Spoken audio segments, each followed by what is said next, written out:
अस्सलाम वालेकुम दोस्तों, ये वीडियो लेकर आया हूँ कि जब घर में इंसान दाखिल होता है तो बग़ैर दुआ के दाखिल होता है, जिसे शैतान के शर से बच नहीं पाता। हम खाना खाते हैं तो ऐसे ही बग़ैर बिस्मिल्लाह किए हुए खाना खाते हैं।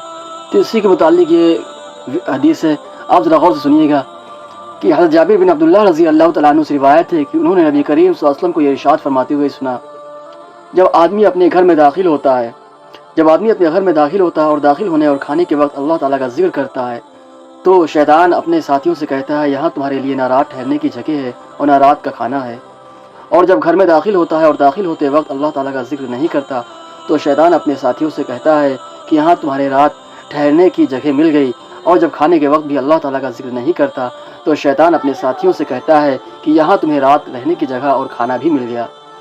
तो भाई ये सोचिए ज़रा कि हम छोटी सी दुआ पढ़ ले, बिस्मिल्लाह करके हर काम शुरुआत करें तो शैतान दूर हो जाता है। जब अल्लाह के नबी सल्लल्लाहु अलैहि वसल्लम घर में दाखिल होते मुस्कुराते हुए दाखिल होते और सलाम करते सबसे पहले घर वालों को, इस पर हम अमल करें क्योंकि अल्लाह के नबी सल्लल्लाहु अलैहि वसल्लम ने हर चीज़ का तरीक़ा हम लोग को बतला दिया है, ज़िंदगी जीने का तरीक़ा बतला दिया है। वीडियो को शेयर कीजिए। अस्सलामु अलैकुम व रहमतुल्लाहि व बरकातुहू।